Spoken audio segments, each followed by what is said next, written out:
Aku hanya ingin berbagi kebahagiaan dan tidak menggurui siapapun. Terlalu sulit bagiku untuk menyalahkan siapapun. Akan tetapi apabila ada orang yang ingin mengisi raporku, tentu aku sangat gembira sekali. Dan kujamin aku tidak akan sakit hati sedikit pun.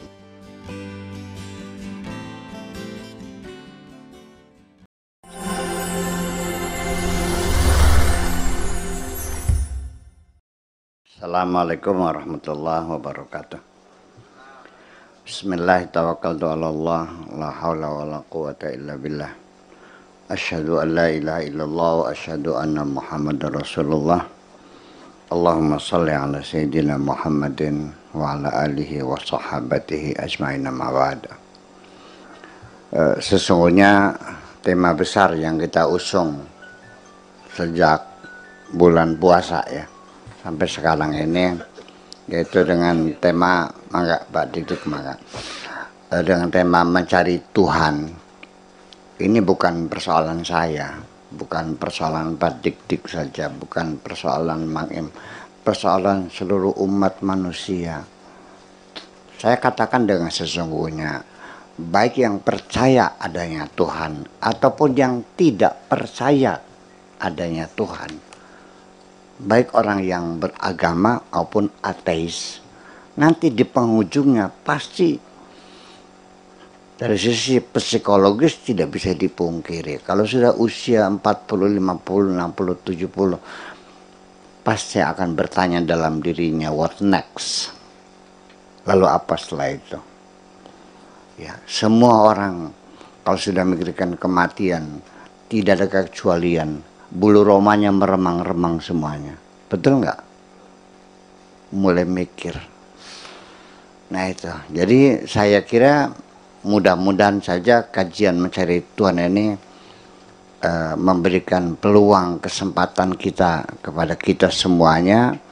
Jangan sampai di detik terakhir ketika kita menghembuskan nyawa, baru kita bertanya, baru kita memanggil Tuhan.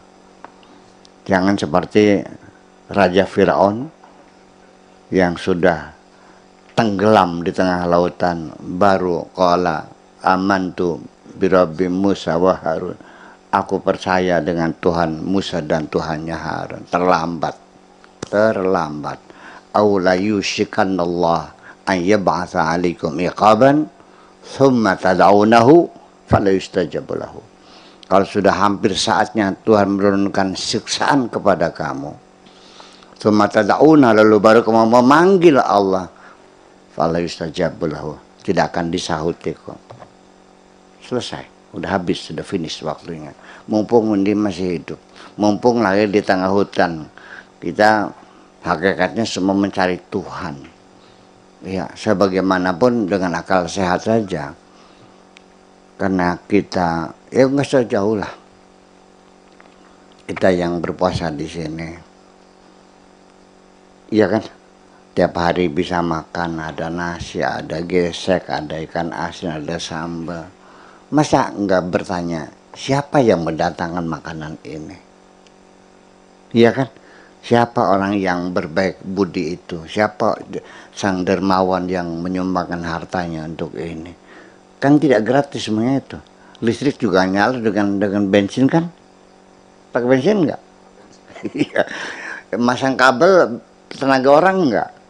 Nah, termasuk kalau kita hitung ini dengan apa namanya cost produk suatu pabrik atau pemerintahan lah, saya kira miliar kok. 40 hari kan orang tuh apa miliar apa? Iya kan? Siapa itu? Masa nggak bertanya? Jadi dengan kenikmatan-kenikmatan yang kita rasakan selama kita hidup sendiri, ya terlalu kalau nggak bertanya, manil mun'im, siapa yang memberi kenikmatan ini?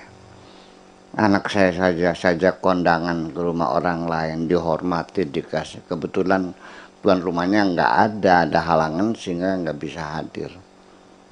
Anak saya kecil aja nanya, bah mana tuan rumahnya? Dia dikasih makan enak, dikasih kamar pakai AC, tapi tuan rumahnya nggak ada. Bertanya kok. Nah selama ini kamu bertanya nggak? Mana tuan rumah alam semesta ini? Nah, jadi itu kan satu hal yang perlu kita ini. Nah lalu kemana kita mencarinya? Jangan salah cari lagi. Ada orang mencari Tuhan ke hutan, ke gunung, ke lautan,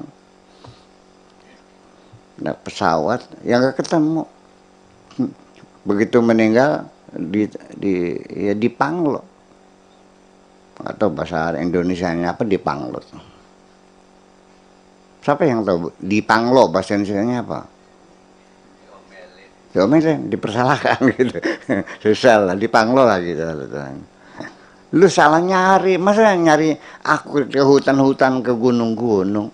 Itu tetanggamu yang sakit, nggak punya obat. Kalau kamu datang bawa obat itu, sudah ketemu sejak dulu. Itu teman kamu yang meninggal dunia. Iya. Kenapa tidak kamu antar ke kuburan? Kena COVID katanya, nggak ada urusan. Ya ini kan sudah sekarang COVID mah. Nah itu artinya kita dekat dengan orang-orang yang menderita, kita banyak membantu orang yang menderita, yang susah, yang kita bantu. Malah justru kita akan lebih mempercepat kita berkenalan dengan dan mengenal Tuhan. Nah itulah makanya di sini ada beberapa petunjuk apa yang dikatakan Tuhan kepada hambanya, poin ke-61 sampai ke-70. Sudah poin 60 kita, sekarang 61 dan selanjutnya. Mudah-mudahan ini menjadi bahan pertimbangan dan pendalaman untuk kita semuanya. 61. Apa yang dikatakan Tuhan pada hambanya? Ya abdu idza ra'aitani, wahai hambaku, apabila engkau telah melihat aku. Wahai hambaku, ketika engkau sudah melihat aku. Fahdim autaraka, musnahkanlah segala pamrihmu. Hapus semuanya. Maksud-maksud dan tujuan hatimu itu. Nggak ada pamrih. Pamrih itu kalau bahasa sini namanya, bahasa Dermayu, udang di balik batu. Ada tujuannya. Kita berbaik-baik pada seseorang, tujuannya apa ya? Supaya bisa disuruh. Ya kan begitu. Kita juga sama. Mungkin sayang sama anak. Ada tujuannya. Barangkali nanti kita udah tua bisa gantian ngurusin saya. Kalau sudah kenal Allah, nggak ada lagi pamrih. Hancurkan seluruh pamrihmu.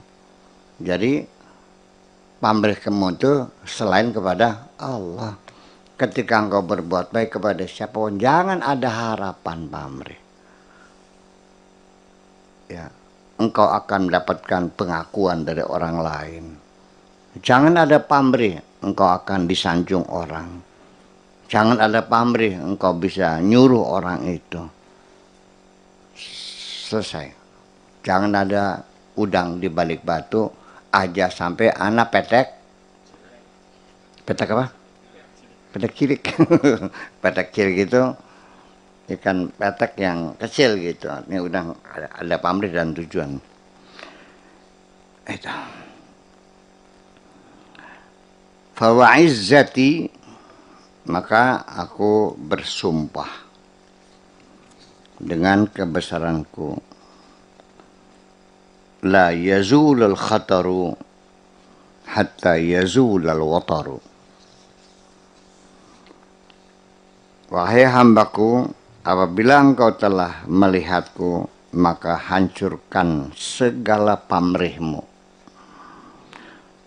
Aku bersumpah demi kebesaranku, bahaya akan tetap ada selagi masih ada pamrih. Engkau tetap dalam kerawananmu. Engkau tetap dalam keadaan tidak nyaman ketika di hatimu masih ada menyimpan pamrih. Tujuan dan keinginan-keinginan dalam dirimu itu. Percayalah, setiap engkau berbuat baik, punya pamrih, punya niat yang selain untuk menyenangkan Allah, maka di penghujungnya engkau selalu dikecewakan. Ibu-ibu ada nggak kecewa dengan suaminya? Kalau yang berselingkuh suaminya orang lain kecewa nggak? Kalau yang berselingkuh suaminya orang lain kecewa nggak ibu-ibu? Kenapa tidak kecewa? Nah, ketika yang berselingkuh suami sendiri kecewa nggak? Kenapa kecewa? Karena ngerasa ngurusin. Kayak apa ngurusin suami. Dari nyuci pakaiannya, masaknya, nyebokin anak-anaknya. Ya Allah ya Rabbi, 24 jam kali 24 jam setiap hari non-stop. Bekerja untuk membahagiakan suami. Tiba-tiba kucuk-kunyuk. Umpamanya seperti itu. Jadi ujungnya Pak, kekecewaan kita dari mana munculnya? Dari kebaikan-kebaikan yang dibalik itu ada pamrih. Tetapi kalau semuanya untuk Allah, kita tidak pernah kecewa karena Allah berjanji komitmen dan komitmen Tuhan pasti benar. Innallaha la yudhi'u ajral muhsinin. Allah tidak akan menyia-nyiakan kebaikan orang yang berbuat baik. Disimpan oleh baik, tidak akan disia-siakan. Pasti sebesar atom pun ada hitung-hitungannya. Wa may ya'mal mithqala dzarratin khairan yarah, akan dilihatnya. Itu semuanya. Jadi dalam hal ini saya kesempatan berhati-hatilah bahwa penderitaanmu, kekecewaanmu datangnya adalah dari kebaikan-kebaikanmu sendiri. Paham kan Nonat? Iya. Ini petunjuk ya bagi orang yang sedang mencari Tuhan begitu. Yang ke-62, apa kata Tuhan kepada hambanya? Idza ma nafitu, idza ma nafaita ma siwaya laqitani bi adadi ma khalaqtu hasanatin. Artinya, apabila engkau telah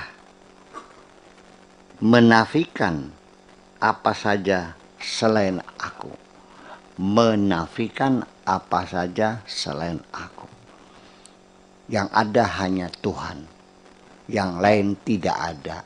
Adanya sesuatu yang kita lihat, kita dengar, ini hanyalah bayang-bayang Tuhan saja. Yang ada hanya Tuhan. Makhluk hanyalah bayang-bayang saja. Makhluk itu sebetulnya adalah tidak ada. Yang ada hanyalah Tuhan. Keberadaan makhluk itu adalah keberadaan nisbi. Keberadaan yang relatif. Ada karena adanya Tuhan. Makanya jangan pernah membuktikan adanya Tuhan dengan makhluknya. Kita membuktikan adanya ranjang itu bukan adanya kolong. Karena kolong itu sebenarnya tidak ada. Yang ada hanyalah ranjang. Tapi yang lucu di dunia ini, orang melihat kolong, tapi ranjangnya nggak melihat. Makhluknya bisa melihat nggak? Tapi kholiknya bisa kelihatan nggak? Sama, kita melihat kolong, tidak melihat ranjang. Padahal yang ada ranjang atau kolong? Kolong ada nggak? Nggak ada. Adanya ketika ranjang dipasang. Kalau ranjangnya diangkat, kolongnya kemana ngumpetnya? Hilangnya kemana? Ketika dipasang ranjang, kolongnya ada nggak? Jadi kolong itu sesuatu yang terletak di bawah ranjang. Kalau ranjangnya diambil, kolongnya perginya kemana? Makanya, jadi kita ini, tapi jangan diterusin ya, nanti salah paham orang. kata Buya Sakur, Tuhan seperti ranjang. Ya bukan begitu maksudnya. Jadi salah paham lagi. Ya itu kadang-kadang salah berpikir semacam itu. Makanya bisa dibolak-balik itu karena salah paham itulah. Namanya gagal fokus. Itu. Kalau engkau sudah menafikan apapun selain aku, maka engkau akan melihatku.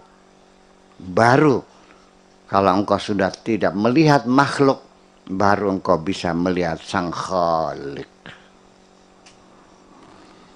Selagi engkau masih terkagum-kagum dengan perempuan yang cantik jelita, engkau tidak akan melihat keindahan Tuhan.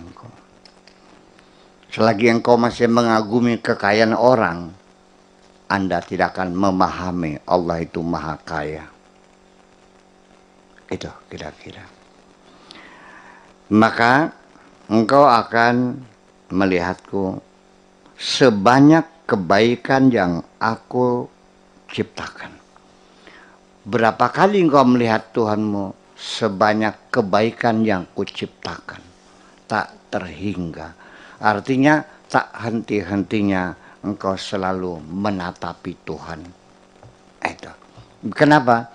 Karena setiap melihat makhluk, selalu engkau melalui makhluknya, engkau melihat Khalik.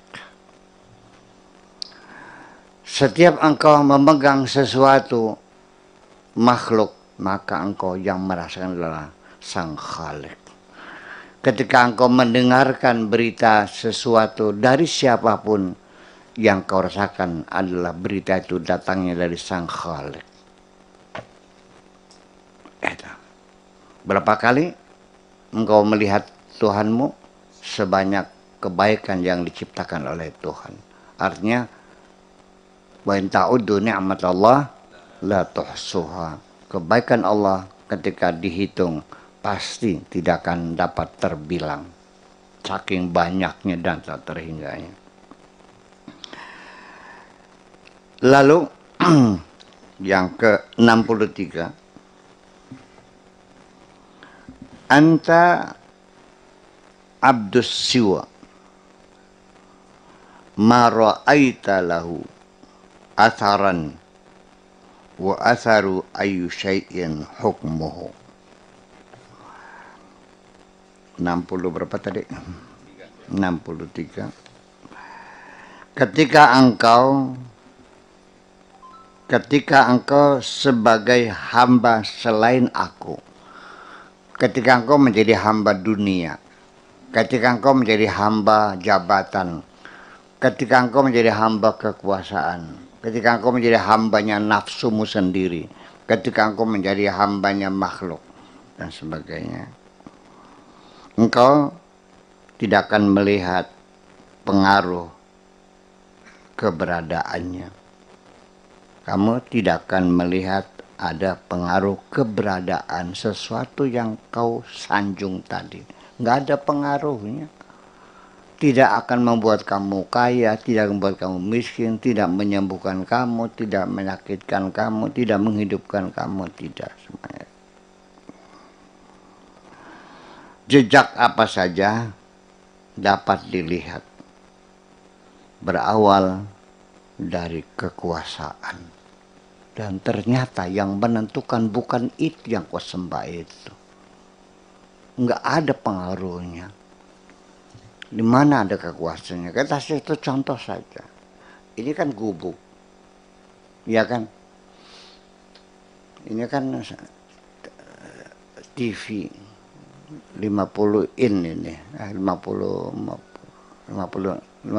ya. 52 in. Ada listrik. Ini kan sebagai jejak. Berarti ada sesuatu yang mendorong orang melakukan ini semuanya. Orang itu punya pengaruh nggak? Bisa mendorong orang bekerja siang malam, tanpa dibayar lagi. Ada pengaruhnya nggak? Semua alam semesta ketika Allah rampungkan, ya, Tumastawa ilas samai, ketika Tuhan merampungkan langit, wahya dukhanan, yang sewaktu itu hanyalah berupa helium, berupa gas alam semesta, bukan gas LPG, gas alam semesta, helium. Ya. Wahya dukhan, waqala laha walil ardi. Tuhan mengatakan kepada langit dan bumi, i'tiya tau'an au karha. Datanglah engkau menghadapku secara sukarela atau terpaksa. Yang menentukan adalah Tuhan. Karena yang bisa memaksa hanyalah Tuhan. Hak paksa tidak boleh dimiliki oleh siapapun. Ya, ini bertentangan dengan hak asasi manusia. Sekalipun ada dalam kitab fikihnya, anak perempuan sah dipaksa dikawinkan dengan lelaki yang tidak dicintainya, ini juga bertentangan dengan hak asasi manusia. Hanya Allah yang punya hak paksa. Tetapi dalam sejarah perempuan, saya hanya menitikan air mata. Beribu-ribu tahun sang perempuan selalu dipaksa, tidak sesuai dengan cintanya. Ya kan? Baru sekarang ada undang-undang pernikahan di Indonesia melarang adanya paksa, karena hak paksa hanya Allah yang bisa. Sesama manusia tidak boleh memaksa, sekalipun anakmu sendiri, sekalipun istrimu sendiri, sekalipun pembantumu. Ya itu semuanya. Jadi artinya di mana? Sekali lagi, ketika engkau sebagai hamba selain aku, maka engkau tidak akan melihat pengaruh keberadaannya. Keberadaan sesuatu pada kekuasaannya. Kekuasaannya, keberadaannya, wujud, asar, satu jejaknya atau tapaknya dari sesuatu adalah kekuasaannya. Ya, kerajaan yang kita lihat Singosari atau Borobudur atau segala macam yang tersisa, atau kalesium yang ada di Romawi dan semuanya, itu kan bukan serta merta batu datang sendiri, kan dibangun oleh orang ngebangun kapan? Karena ada kekuasaan, jadi berawal. Jadi jejak apa saja dapat dilihat berawal dari kekuasaan. Ada perencanaan yang direncanakan oleh yang berkuasa. Alam semesta ini berawal dari satu kekuasaan. Jadi artinya bahwa ketika engkau percaya ada Tuhan, tapi engkau meragukan akan kekuasaan Tuhan, apa artinya? Atau tidak mengakui kekuasaannya. Sekarang begini, saya mengakui Bapak Jokowi adalah Presiden Republik Indonesia yang dipilih secara konstitusional, dipilih dalam pemilu. Bukan hanya, ya itu presiden saya, bukan. Tapi juga harus meyakini bahwa di balik jabatan presiden, dia punya kekuasaan di negeri ini. Dan dialah orang yang paling berkuasa di negeri ini. Kalau tidak mengakui kekuasaannya, dasarnya apa Anda mengakui? Hanya mengakui namanya Bapak Jokowi gitu? Atau hanya sebagai presiden gitu? Ya, itu makanya di sini kita bertuhan juga sama, bukan hanya percaya adanya Tuhannya saja, itu nggak ada masalah. Kalau Anda tidak mengakui kekuasaannya, dan betapa banyak manusia yang mengaku beragama, tetapi ternyata dia mengklaim, aku lebih berkuasa dari Tuhanku. Ana rabbukumul a'la, aku lebih berkuasa dari Tuhanmu. Itu Firaun. Seorang pimpinan juga sama. Ketika marah sama bawahannya, jangan banyak macam-macam kamu ya. Masa depanmu ada di ujung penaku ini.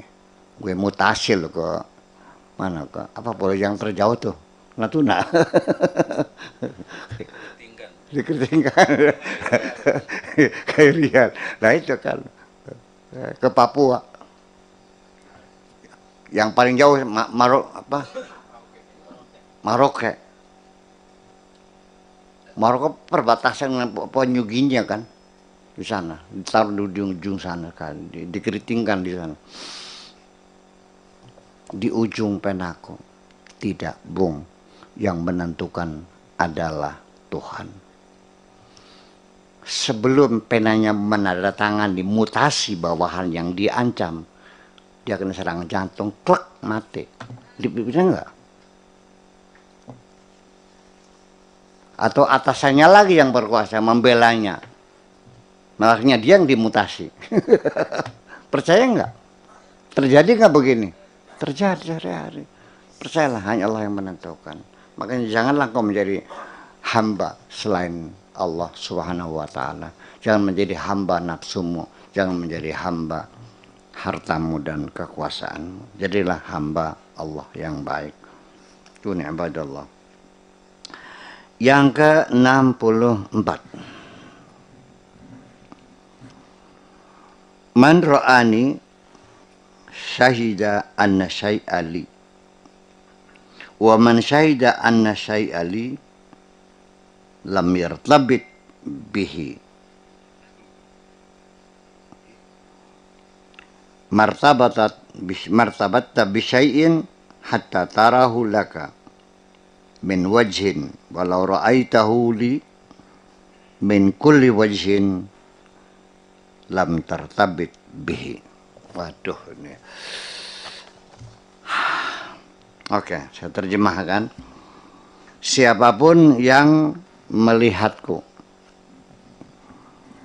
maka dia telah menyaksikan bahwa segala sesuatu adalah milikku. Orang yang sudah melihatku, pasti dia akan melihat bahwa semua yang ada di dunia ini adalah milikku semuanya.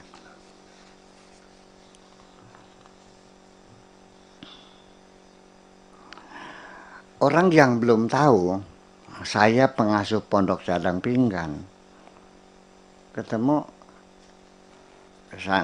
wali santri baru nih, nyapa enggak Pak? Enggak. Malah suruh ngambilin sendalnya lagi. Iya kan? Ya nggak tahu. Tapi yang sudah kenal, oh jadi ini nih, ini SMK punya Buya juga ya, kan gitu. Ini ada Sanawiyah, ada Aliyah, ini santrinya ada balongnya, ini punya semuanya. Oh baru tahu lu ya. Jadi makanya pertama kenal aja dulu. Kalau nggak kenal, belum lama Tuhan, ya bagaimana kau bisa tahu ini milik Tuhan semuanya? Di balik itu ada satu pengakuan, satu tadi mengakui adanya Tuhan adalah berarti mengakui akan adanya kekuasaan yang dimilikinya. Dan yang kedua adalah kepemilikannya. Disinilah dua hal yang menjadi perdebatan sampai sekarang, tidak pernah ada kompromi. Maliki Yaumiddin atau Maliki Yaumiddin dibacanya. Enggak selesai sampai sekarang. Kenapa? Kalau Maliki pemilik, kalau Malikun kekuasaan raja. Di situ berimbang antara mana yang lebih menentukan, pemilik apa raja. Di sini kuasanya. Nanti kita perdebatkan. Ya, makanya sampai sekarang ada dua pendapat, ada sama-sama kuat. Kalau kita di Indonesia dibacanya panjang ya. Alhamdulillahirabbil alamin arrahmanir rahim maliki yaumiddin. Kalau di negara lain alhamdulillahirabbil alamin arrahmanir rahim maliki yaumiddin. Maliki yaumiddin. Kalau malikun itu raja, kalau malikun pemilik. Kalau pemilik ya pemilik. Tapi kalau raja jalannya di karpet merah. Iya kan? Semua jalan ditutup semuanya. Nggak boleh ada mobil nyebrang. Betul nggak? Kalau orang yang memiliki kebun ini nggak ada masalah. Tetapi ada kelebihannya. Raja tidak bisa berbuat sewenang-wenang terhadap rakyatnya karena itu bukan miliknya. Betul nggak? Tapi kalau seorang yang dia raja, tapi tidak memiliki tanah ini, ya nggak bisa dong, ada aturan. Betul nggak? Tapi kalau yang memiliki tanah ini, mau ditanam apa saja silakan, mau ditebang silakan, mau diganti pohon silakan, ya pemilik. Jadi di satu sisi kepemilikan punya hak untuk melakukan apa saja sesuai dengan kehendaknya, tapi tidak menunjukkan kebesaran, the present, ya, al-hudur. Tapi kalau raja memang tidak mempunyai kekuasaan yang sepenuhnya, tapi dia mendapat penghormatan yang luar biasa. Itu. Tapi di ayat yang lain ada bukti bahwa lebih kuat dibaca Malik Yaumiddin. Karena Yaumiddin kan hari kiamat. Tuhan bertanya, limanil mulkul yaum. Nanti di hari kiamat, siapa yang jadi raja sekarang? Bukan siapa pemiliknya, tapi jadi raja. Limanil mulku al-yaum. Kerajaan siapa sekarang? Kerajaan. Itu. Ya. Oke, ya itu nanti kita perdebatkan dengan nonot sekarang. Ya, itu kajian-kajian linguistik sesungguhnya ya mengasihkan juga sih. Yang keberapa sekarang? 65. Ya udah terakhir ya. Ya abdu qul labbaika wa sa'daika wal khairu bika wa minka wa ilaika wa biyadaika. Ya abdu ishabni ilayya tasil ilayya. Wahai hambaku, katakanlah labbaika wa sa'daika. Bahasa Sundanya kulan. Atau sininya nun. Timur nji kulan nun. Labbaik dalam, bahasa Jawanya dalam. Kalau di Arab Cirebon bik. Ya Abdullah bik. Nah, bilangnya bik, lebih dari labbaik ya, singkatan aja. Itu Arab apa? Arabnya Panjunan, Arab Cirebon bik katanya lebih itu. Kalau engkau begitu cepat, wahai hambaku, temanilah aku. Ya, wahai hambaku, temanilah aku. Selalu bersamaku maksudnya. Jangan jauh-jauh. Engkau sampai kepadaku, baru engkau menemukan aku. Kalau engkau selalu, kalau dipanggil cepat bilang dong. Kalau Allahu Akbar cepat ambil air wudhu. Jangan ini sudah Allahu Akbar, imamnya masih tidur, muadzinnya setelah azan pujian dulu. Allah. Jam 12 azan, setengah 3 baru. Kok lama banget? Mang Em kalau punya anak, san. Manggil jam 2, san. Jam 4 baru datang nun. 2 jam kemudian baru nun. Digambar gak kira-kira itu? Dikepet itu. Jadi kita tidak mau menyahuti dengan cepat setiap panggilan Tuhan. Intinya itu. Kalau dipanggil cepat jawab dong. Iya, nanti kamu ketemu. Kalau lama-lama gitu ya ketemunya lama jadinya. Itu. Jadi artinya kita ini harus selalu menyahuti setiap panggilan Tuhan. Apakah berupa azan atau panggilan dalam seruan ke dalam hati kita sendiri. Kita sering jujur aja. Disuruh oleh Tuhan, tolong bantu orang itu sedang susah. Coba istrinya masih disesar, uangnya nggak ada, di samping rumah lagi tetangga merintih kesakitan. Sang bidan angkat tangan sudah mesti rujukan rumah sakit, tapi kan pakai ambulan. Biayanya kan 12 juta, merintih kesakitan. Hati nurani kita dipanggil oleh Tuhan, bantulah. Uangnya ada kan, kamu punya uang. Ada kan 12 juta di laci. Percaya nggak? Anda sering nggak dipanggil Tuhan? Nyauti enggak? Enggak. Musyawarah dulu dengan istrinya. Ma,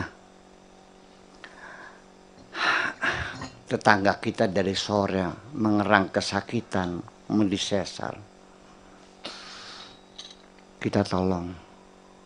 Dari mana duitnya? Kan itu diraca ada. Itu kan buat biaya sekolah anak kita. Ma, anak kita tahun ini tidak sekolah, nggak mati.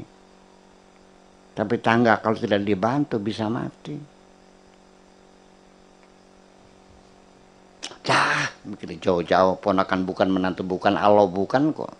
Ngapain? Akhirnya semalam suntuk berdiskusi dengan istrinya untuk menjawab panggilan Tuhan tadi, tidak terjawab. Akhirnya istrinya tidur, tapi sang suami hati nuraninya masih bergejolak. Dia nggak bisa tidur mendengarkan rintihan itu. Akhirnya bismillah wa inna ilaihi rajiun, bismillahirrahmanirrahim, la haula wala quwata, dia ambil uang dari itu 12 juta dikasihkan kepada tetangganya. Akhirnya terbawa ke rumah sakit. Alhamdulillah selamat. Suatu ketika istrinya mencari uang, uangnya nggak ada. Maling. Apa? Kamu ambil? Iya. Bertetangga? Iya. Kurang ajar. Terlalu tega sama anak sendiri. Ya. Kalau begitu aku yakin pasti buntingnya sama kamu, ini kata sering gitu. Anak dikorbankan untuk menolong seseorang. Bayangkan, di situ pertarungan kemanusiaan kita. Iya, anak kita ya anak kita. Tapi kalau nggak sekolah tahun ini nggak mati kok. Sejauh itukah kekejamanmu kepada sama manusia? Sehingga jangan percaya kalau membunuh orang itu sebagai jalan masuk surga. Percaya nggak?